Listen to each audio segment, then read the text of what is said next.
sounds like we probably got a little bit of a lag, so I'll try and remember to pause a little bit so that I'm not talking over you or asking the question before you're you're done finishing your sentences. But I just want to reiterate, Wes, just the gratitude that we have for you being willing to share your story. And this is, I mean, we see it as a huge deal. Like Wes said, I had a countertop shop for years.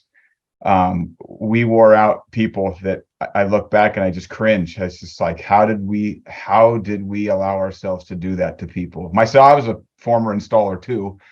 And so we hold this with a lot of sacredness, having these conversations, Oh yeah, especially considering the extent to which what you've gone through as a result of installing. So I do want to just express my gratitude and appreciation for you taking time out I appreciate it.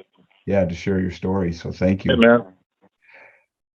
We tried a couple different things, man. And it's just it's been rough. Installing's rough. It takes a toll on the body, It's a young man's game. You do it for too long, you start to feel old. You get old fast. So I guess going through your questions that you guys sent over, I guess Wesley, you sent them over. When I started, I was working for a company called Masco, and we did all of the top 30 builders in the nation, like Lennar, Savvy, Stampak, Ryan, Ryland, all those big guys. And we were doing probably anywhere on a given day from 15 to 25 kitchens a day. And I was basically in charge of all of the installs, dishing them out to the different installers, and I would pick and choose what I wanted to. And of course, at that time, I was, young, and I'd take everything with the big islands because it was easy money. You throw a, 60, 70 square foot island down, no problem, call it a day and, get paid, move on to the next one, do 2 or 3 of them in a day. But, we'd, go into the shop in the morning, have to hand load all the carts by hand and, go out and put them in the house. Getting them in the house is the hardest part. That's what I always said. So what did that look like? Were you guys just picking them up from the bottom edge and packing them in? So I always carried a 16-foot trailer to try to keep everything as close to the ground as possible, so we didn't have to do any heavy lifting. I was a jerk when it came to the job site. I'd tell everybody to get out of the way and try to back the trailer up as close as I could to the steps. I always carried microlams for, bridges and stuff like that. But, tried different things as far as, carts and the weightlifting belts with the straps for the handles, for the carry clamps. And I think it's, with a tool like that, you think you can lift more weight than what you can because, you're not using your shoulders. But there's a lot more downward pressure on your back that you don't realize. It just creates more problems down the road, honestly. Wow. So typically just you and one other installer, just two guy crew? Yeah, me and a helper, man. We would just go, bang it out. If we had one that we, our last one of the day, absolute black, full slabber or something like that, I'd call in an extra set of hands. But other than that, we'd always carry buckets to get it up onto the one bucket, get it up to the next buckets. And, not every situation can you roll it down on top of the cabinet. So a lot of times we'd go straight up onto the cabinets, just walking it up with buckets and then folding it down. Yeah. The no lift system is something that I wish I had back in my install days, for sure. I've heard a lot of former installers say the same thing. Why didn't you design this sooner? It's like, well, we were too busy packing them in ourselves. And we're, being on the East Coast, we're all 3 centimeters, so it's not like it's a 2 centimeter with a lam edge. We're doing 3 centimeter with another 6 centimeter lamination edge on it. So these things are heavy. Oh yeah. creates different problems. Yeah. So were you as a working as a subcontractor for the fab shop or the builders, or were you an employee of the So, fab shop? so the company I work for, Masco, I was actually an installer for them. Okay. And the company, the program was through Benchmark up in New Jersey, and they didn't have any in-house fabrication shops, so they were outsourcing their fabrication through a company called Majestic here on the East Coast, who now does 3,500 square feet a day to do all of their fabrication. And then obviously I would go, with all my jobs that next morning and pick everything up. And we use about 8 different subcontractors to get our installs done. We cover the whole entire state of North Carolina. Huh. Wow. Wow. So how long did you work at that pace? It just seems kind of like a breakneck speed in terms of volume, in terms of weight, with relatively limited help, aside from the one helper that you had. How long were you able to do that before that started kind of show up in terms of just you were feeling the effects of that?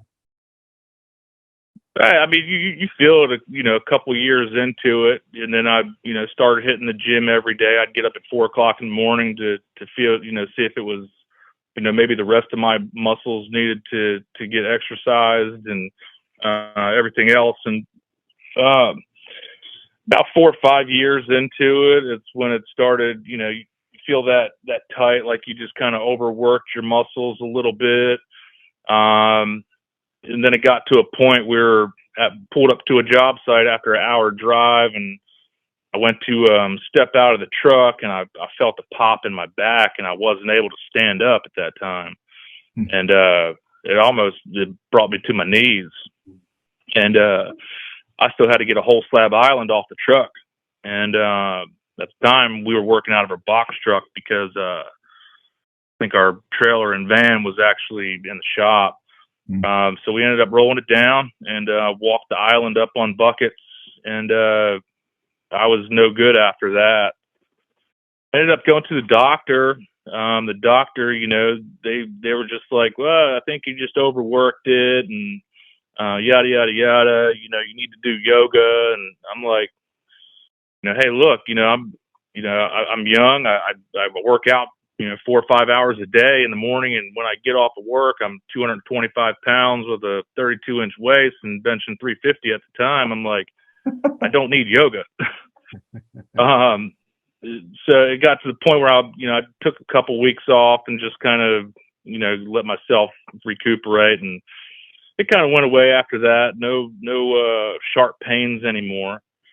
It started off as like a dull, aching, overworked area, almost like a muscle fatigue. Kept on going at the same pace, man. Just banging out 3 to 5 houses a day, and just trying to get it while I could was my mentality. It's back in '08, obviously we were taking everything as if we could while it was there, and about I think 2016-ish, 15-ish, I ended up selling my business, or not selling my business, but left Masco. They shut their Granite program down, and I ended up starting my own stuff, basically just subcontracting and doing all the competitors around this local area up here.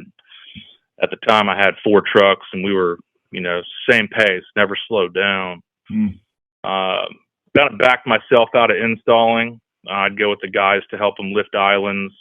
And it just kept getting worse. The pain started traveling down the leg to my knee. Toes started going numb. It just kind of compensate how you walk and how you do stuff to make the pain not as bad on a regular basis, which kind of affects every other aspect of your life.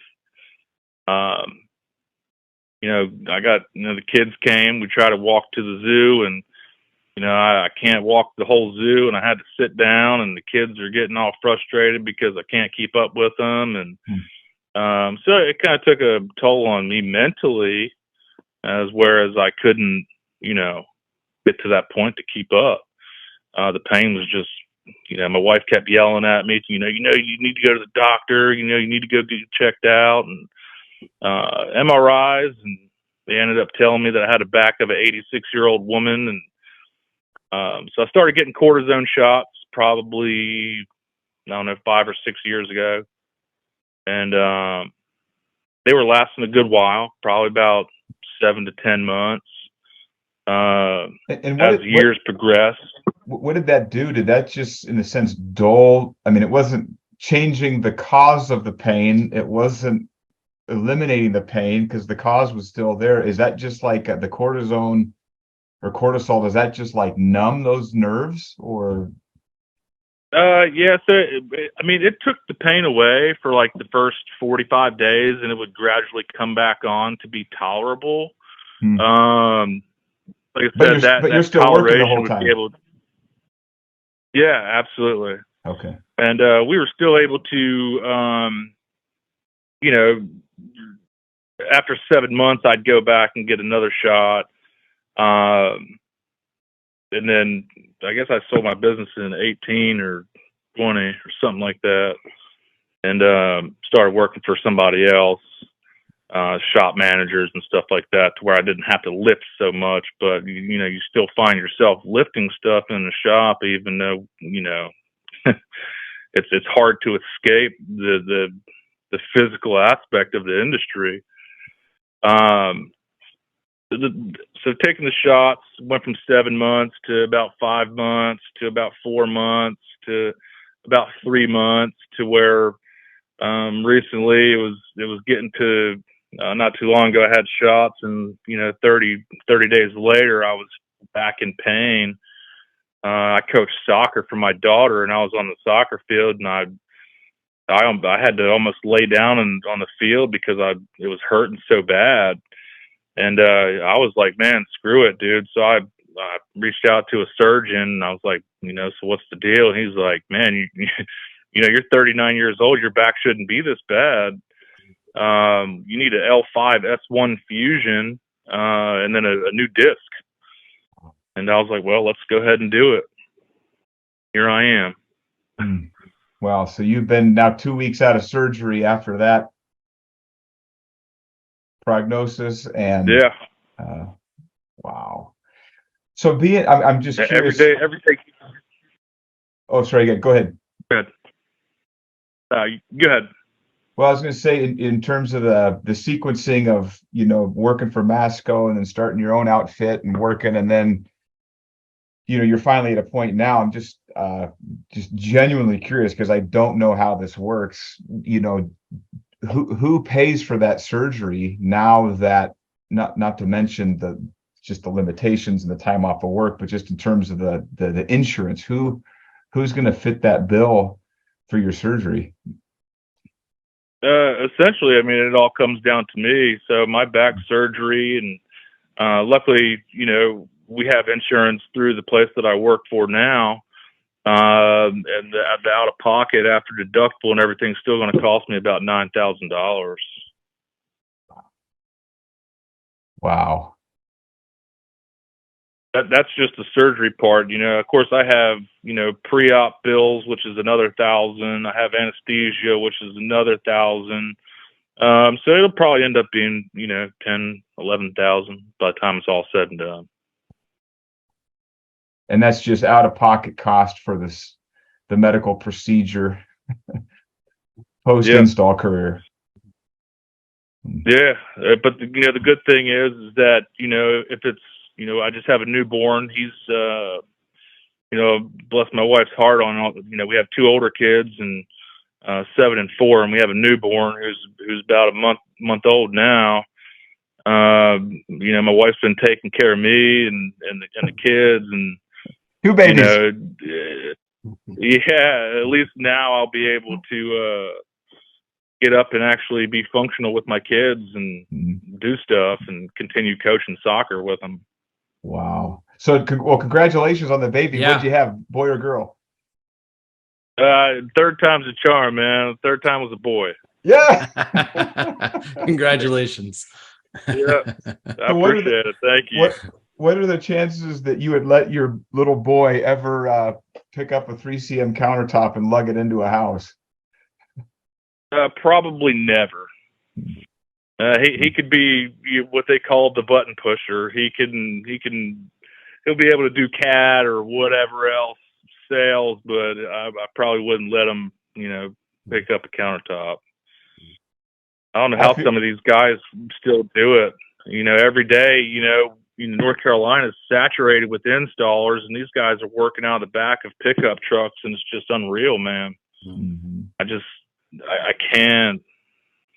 I thought my setup was easy with the ramps off of the back of a lowboy trailer, to roll it right off the trailer onto the ground, and still a pain in the butt. Yeah. I share your disbelief that people install like that. It's a mystery to me, and it's brutal under the best of circumstances, which it sounds like you had. Yeah. Wow. So, I mean, if let's just say there was a couple of those dudes sitting here on the call with us, and they're like, "Oh yeah, we install out of a pickup truck. I've been doing this for a couple of years. I ain't feeling no pain." What would you tell that guy or that crew? Good luck. Have fun. Enjoy it while you last, because it's not going to last for long. I have a guy that ended up being my helper for about 9 years, and his body was taking a toll on him where he was starting to feel it. He works with the company that actually I work for now, and he backed out of install, and now he's doing all the templating. So I'm like, man, your body probably feels better from not lifting every single day. And he's like, yeah, you're right. So I'm telling you, man, it takes a toll. We've tried numerous carts too. I've tried the EST cart, but that thing's solid metal for one. It's heavy. It can hold a bunch of weight, but can't roll over a zip tie. So you gotta carry that thing into the house anyways. Then you got to get the piece in the house and put it on the cart, then to roll it down. It just ended up being a pain in the butt more than what it was worth it. So yeah, there's that too. Wow. Yeah, I know our boss man's been talking about getting a no lift too. Oh, okay. So tell me about that conversation. What's his experience? Does he have sciatica and pain shooting down his leg and his butt cheek and his calf, or is he somewhat removed from that? Man, I've known boss man since before I even got into the industry. Honestly, when all he had was this big 20,000 square foot shop with one little GMM Urasol in it. And interesting enough, here I am, 15, 16 years later, and we're just killing it now. We got 4 saws and putting out. He's getting older. He's about 50 years old. He feels it, and he's got his back pain that he just tolerates. It's not probably as extensive as mine, but it's we're slowly growing still. And I keep trying to talk to him. They're like, man, we got to get a crane in here to go across the whole fab shop. And, other things come up and it just becomes more, not as important. But I got to tell him the cost of ROI on it, as far as having 3 people take these large islands and laying them down on the tables is, you get more of your return just having a crane with one person being able to do it. Yep. I mean, and that's the irony of, the automation in the stone industry now has developed so far and you gain so much. But if you're not an overhead crane or a jib crane with a vacuum lifter is 10% of the cost of that saw. So I think we got to extend what we want is going to be about $60,000. Yeah. Well, but what do those 4 saws cost? Yeah, Yeah. You know, about a $500,000. yeah, and so that's the irony of this whole material handling, conversation in the stone industry. It's just you set aside the physical aspect of it. When you just look at the economics of material handling equipment, when one guy could pick that island up with a vacuum lifter or a clamp and set it down versus having to stop two or three other highly productive, highly skilled producers, they stop producing. Yeah. That's output, that's throughput, that saw that, Yeah. it doesn't matter if you can cut 20, slabs a day. If you can't physically move the counters through the shop, it doesn't matter how many slabs that thing can cut. If you got to keep stopping everybody. Man, at the end of the day, we get wore out, man. It's hot in the shop, and yeah, your body's physically exhausted come 4 o'clock. Yeah. Yeah, and the ROI. And we try and have that same conversation with people about the no lift. It's just, it's, man, it pays for itself quickly. The benefit is you reduce that wear and tear so dramatically on your body. Well, that's great. So I'm curious, who's driving that conversation? Is that you bringing that up and saying, hey, man, how does that, I'm just curious how that plays out in that setting. So we do a lot of high-end custom. We import a lot of our own porcelain too. And some of the 3-centimeter islands that we do, it's not a matter of like hey, our island is 120 by 70. It's like, hey, what is the biggest size island that I can get out of this slab in one piece? And, we tell them, and that's kind of what it is. And usually I'm the one in charge of making sure it gets to the job site and gets installed without breaking it. It's to the point where it's, I try to drive that conversation like, man, the no lift cart would probably be easy without tearing up cabinets for one, and for two, we wouldn't break the pieces, and for three, no one would get hurt. So there's the benefits to it. Wow. What's going through your mind as you're watching those guys, load up in the morning and deploying out, knowing what you're experiencing? What goes through your mind as those guys are basically on the path to the same destination? I just say to myself, man, I'm just glad I'm not installing anymore. I missed the money, but the physicalness of it, I really don't miss. Wow. What is the doctor, the surgeon telling you about the kind of the long-term? Are you going to return to previous health and functionality? What are the limitations, down the road for you? I think we lost his video. Okay. It's coming back. Okay. You guys there still? Oh yeah, we're here. Yeah. All right, it says connecting. There we go. Oh, there we go. All right. So what was the question again? I'm sorry, man. My pops was trying to dial in. No worries. Well, I was just curious what the surgeon, is telling you for not just recovery time and how soon you can get back to work, but like what is the reality for you just being, not even 40 yet? What is he telling you your 40s and 50s are going to look like physically recovering from this with the surgery?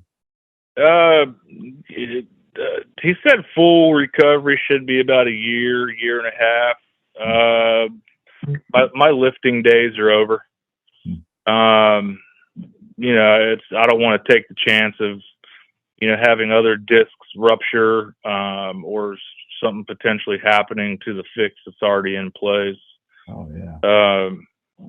There's no bending, lifting, or twisting. My range of motion would kind of be restricted just a little bit. Yeah, my big island days and all that stuff are done. The next step would only be templating or sales or something of that nature. Yeah, we've started this running joke here at No Lift, kind of talking as we talk to installers, and you talk to somebody and I've been installing for 5, 10 years. Like, well, how's your body holding up? Oh, I'm fine. I'm fine. Like, really fine. Yeah, they hurt at night.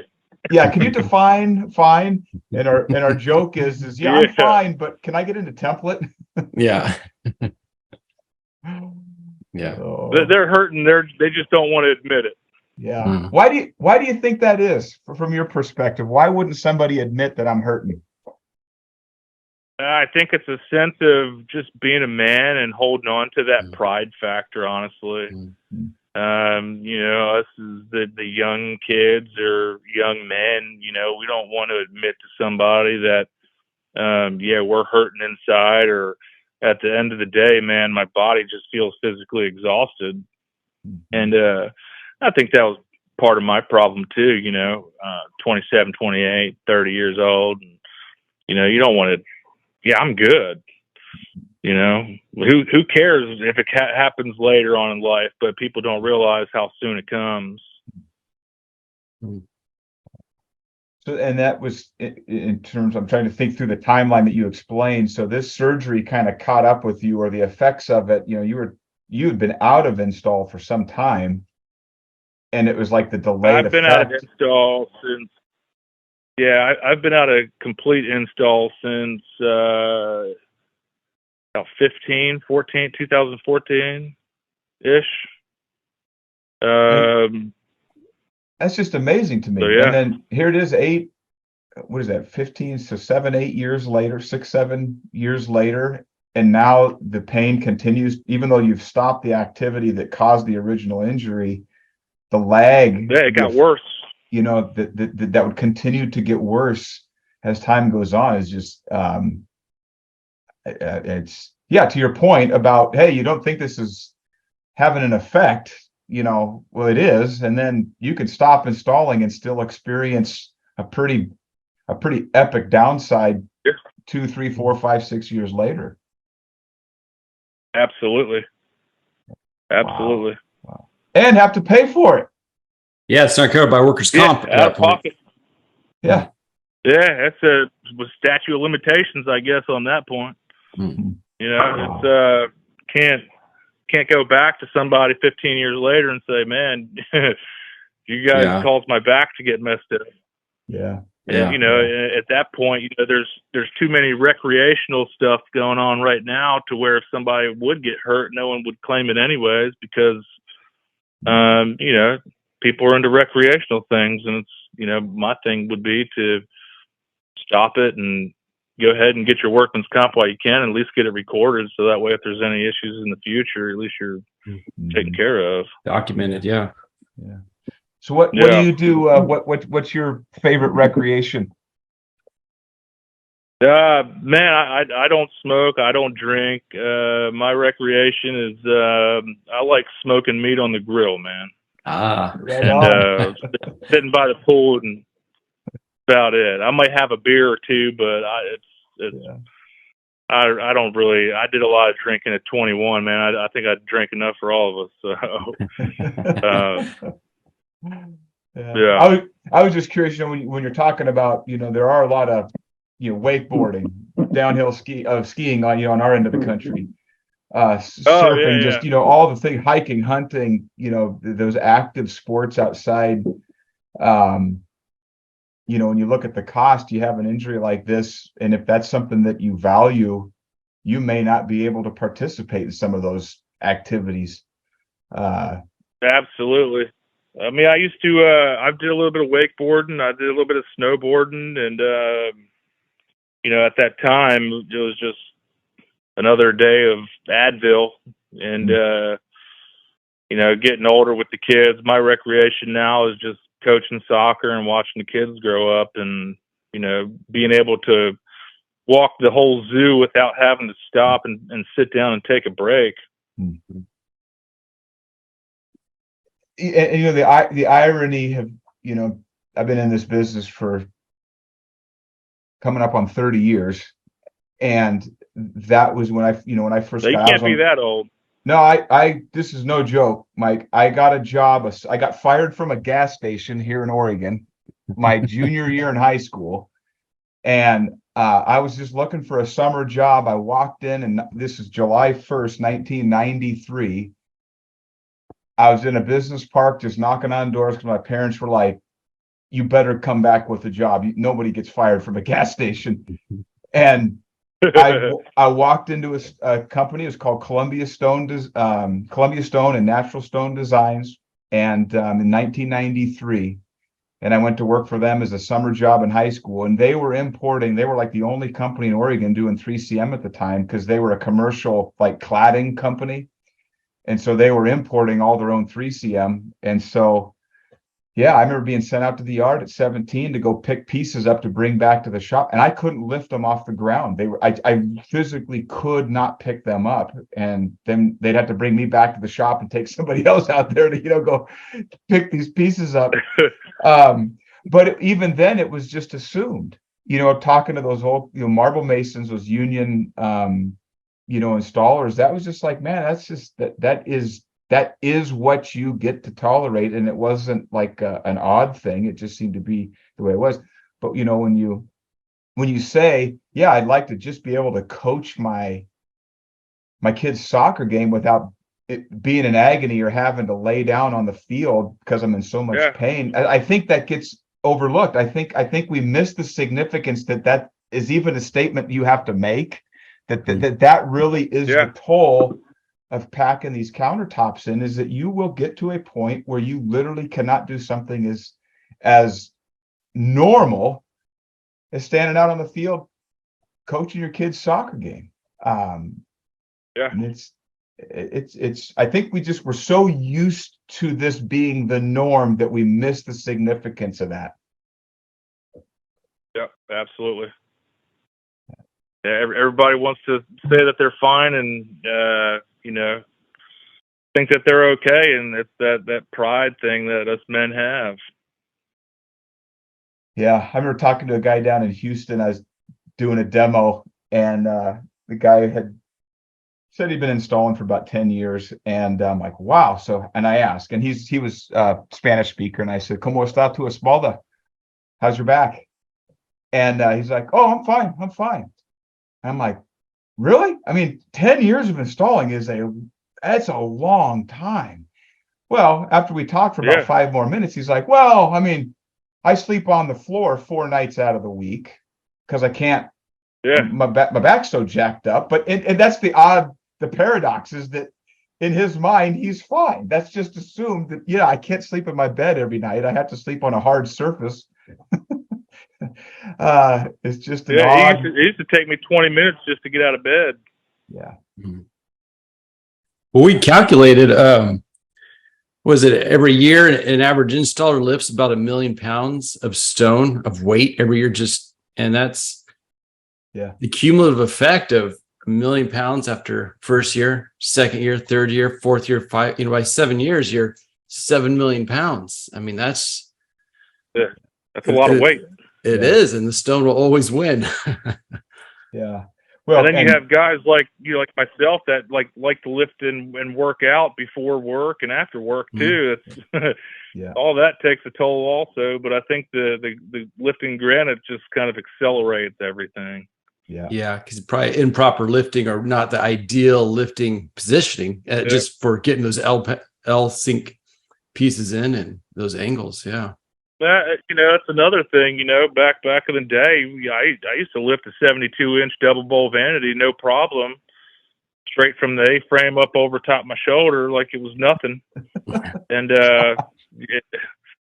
here I am paying for it. I used to get 100-inch sink runs and just carry them in myself, just to get the job, hurry up and get it done so we can get on to the next one and collect a check. I just don't think it's, at the time it was worth it, but now looking back, it's just money's not worth it. Mm-hmm. Wow. Well, it's interesting. You're probably unique in that the investment that you made in terms of going to the gym before and after work. My observation over the years of employing installers that was not the norm. And so you probably were healthier and probably more physically capable of delaying those effects of that 1,000,000 or 2,000,000 pounds a year. And yet it's still, even though you did everything you could do to strengthen the rest of those muscle groups and all that work and develop, it's still, like Wes said, the stone always wins. I mean, it just, it does. Yeah. And it's interesting. You mentioned, and I'm not a lifter. I mean, if you were to take one look at me, you'd be like, yeah, he's never spent 1 hour in a gym. I do firewood and things like that here around the house. By the extent of my, that's a good calisthenic workout. Yeah, it's maybe a little more cardio, I guess. So I'm not super familiar, with the CrossFit crowd and the weightlifting crowd, but I do know. And when you said the recuperation period, this is what kind of caused this thought. When you're serious about lifting, you're working certain muscle groups, and then you don't work those for 2 or 3 days, and they have time to recuperate, where you let those muscles sort of recover. They have a time to rest. Well, when you're packing these counters in 5 days a week at that speed, you're using the same muscles over and over and over again, and they never have the opportunity to recover. Well, not only, then you got the lifting aspect of it, but then you have the doing the seams. Installing. We never had the Gorilla grips and the Omni grips and all that stuff. I'm old school. I had 2 suction cups and a ratchet strap, and sometimes leveling and doing the seam, bent over at that angle, trying to get to the back of the seam, takes a toll on your lower back also, that people don't really pay attention to. That ignites the fire. Yep. Makes it start burning when you're bent over like that, leaning. Yep.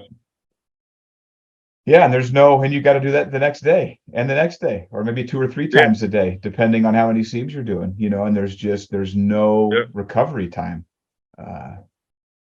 That's mine was the way it has showed up in me, and I haven't installed for years, is standing. I could hike. When we go hunting, I can hike most of the day, but as soon as I'm standing in a trade show booth, like just standing stationary, I got about 2 hours, and I can't stand up, and that numb in the lower back, the nerve coming down my butt cheek, right around my calf. Simple stuff. And I remember when my wife and I first getting to know each other, I drive around with my fist. I didn't even know I was doing it. I make a fist with my hand, because that I had this huge knot going up, and she'd be like, "What are you doing?" What? It just is a weird way to drive around town, And I'm like, my back's sore. I got this knot in my lower back that it never relaxes. And to this day, it's, I would always lean on countertops or bend down and squat, or, do the hamstring, touch my toes and try to get my back to pop. I've tried the chiropractors and, the alignment and all that. I've tried the inversion table. The inversion table just hurt it worse.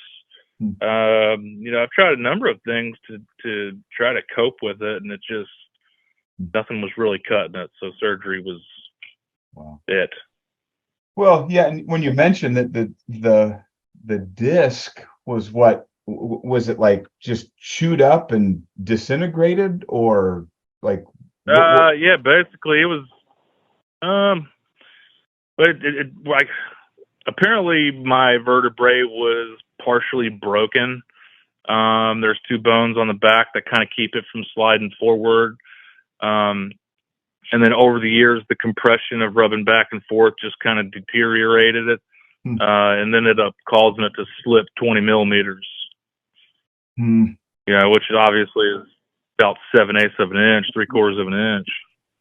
And is that's the definition of like a herniated disc? It's pushing on the nerve. Is that what that? Yeah. So the vertebrae had slipped forward because there was no disc there, basically, which was pinching the nerve on my right side. Yeah. So they went in and completed the break, and then obviously slid it back in place and then fused it. Wow. So is there some kind of a replacement disc that they inserted into that space, or they just glued the bones together and now you got like it's like a 1/2 inch spacer, basically. It's like a little 1/2 inch spacer that they slide in from the side. So I got 2 rods, one on each side. Both rods contain 2 screws. Then there's a spacer in between my L5 and S1. So the doctor told me I actually grew about 3/8 of an inch. Wow. So that's not a joke. When people joke about that, it's actually not a joke. Yeah. Yep. They put a horseshoe shim in there. Yeah, they put a shim in there. Yeah. Yeah, basically. Yeah, exactly. Yeah, exactly. Did they say anything, just out of curiosity, about the risk or the success percentage of going through this? Is it like 100%, folks who go through this, or is there a risk of it not being successful? I'm not familiar, so curious. I want to say he said about either 2 or 20% of Americans have this spinal stenosis issue, but my surgeon said it's about a 98% success rate. Okay. With it. So after the surgery, now that I just feel surgical pain now. Like when I lay on my back, I feel like I'm laying on golf balls. Oh, sure. However, all the pain on my right side's gone. Wow. My left side's gone. I just think it's more from how I'm. When I lay down, I have to be easy, and I think it's just from not being able to move like the way I want to. So I'm pretty sure I feel good now. Except for when that bill comes. Oh, gosh, I can't even imagine. What's your wife think about that bill? Well, she doesn't like it, but unfortunately now she doesn't have to hear me complain anymore. And there's that. So she's been hearing me complain for the past 10, 13 years. So yeah. So how much is the quality of life worth? And that's it. Kind of puts things in perspective of what a quality of life is. If it improved the quality of life, I'd pay $10,000 to improve my life. If that was the case, if I was in pain every day. Mm-hmm. Not something I would want to do, but to be able to have physical sports and stuff like that with the kids, obviously it's worth the $10,000. Yeah. Did you know this was a possibility when you first started installing, that this might? I mean, was it on the radar that this might be something you might have to deal with at some point early on when you first started, or was it just completely off the radar because you're focused on other things? I mean, the thoughts crossed my mind. I don't think that I was thinking of before I was 40 years old. I was thinking more of like, the 50s or 60s, but fortunately I was wrong. I would have lost my money on that bet. Wow. Did you, or one more question, just by chance, just curiosity, was there any photos of the surgery or the recovery or any of that process or documentation? I have a CD with all my x-rays. I've been trying to figure out how to access them. And I'd be more than happy if I can get them pulled up. I have an appointment with my surgeon tomorrow for a 2-week follow-up. Okay. I'll see if he can't print me one off to find that slip disc for you guys. Oh man. Yeah, if that's possible. I think the visual would as we tell your story and share this would help to the visualization would go far, I think. So if possible, if not, no worries, but figured I'd ask. Yeah, I'll for sure ask him tomorrow. I'm gonna plan on getting back into the office on Friday, maybe, to see how long I can tolerate standing on my feet. But if I can get them pulled up, I'll print them out too. Okay. Wow. Perfect. Wow. Perfect. Oh man. Well, you are an incredibly optimistic and resilient man. I mean, Well, I appreciate it. well, I'm just stating the obvious. I mean, to be in the state of mind that you are in, and considering what you've been through, what you've put your body through, and now on the backside of that experience, what you're having to do to get it back in order. Yeah, I mean, you're a bright spot, and I just really honored at the opportunity to just hear your story, because I think this story is way, way, way, way more common than anybody realizes. And yeah, I was gonna say, people just don't understand that it's coming. If whether they know it or not, they're gonna feel some effect of lifting stone. Yep. Yeah. Well, whether it's gonna be shoulders, elbows, or back. Yeah, and I look back over the years, and I know the effects of installing. I mean, I'm still paying for them. I mean, to this day, I'm going to the chiropractor frequently just for the relief. Yeah. I don't know that I'm sure my situation is nowhere near as severe as yours was. So in a sense, the cost continues of something that happened a long time ago, and we're just trying to kind of bring this into light. And so when I look back, I know I'm not the only one, and I know many of the guys that worked in our shop suffered and are probably suffering today, and yet nobody ever filed a workers' comp claim. Nobody ever wussed out and didn't show up for work. It was like, man, the resilience of installers to take that kind of abuse and punishment and come back every single day, work till 6, 7, 8, 9 o'clock to get the job done. Friday, oh no, the guys did something wrong in the shop and we still got to stay here and fix it, after we've packed all this stuff in all week, and now we're going to be here till 7 o'clock on our Friday and then be back Monday morning, week after week, month after month. And yet it doesn't show up in the statistics of like, there should be way more workers' comp claims than there are. It's just that the install community is so it's just not what they do. They take the punishment and just keep on trucking. I think the lifespan of a installer's installing, basically, I'd say anywhere from 6 to 8 years before they start really hurting. Honestly, at least here in North Carolina, being 3 centimeter, that's a pretty good run. Is 8 years, and after 8 years, I know for a fact your body's hurting. Mm-hmm. Got to. Mm-hmm.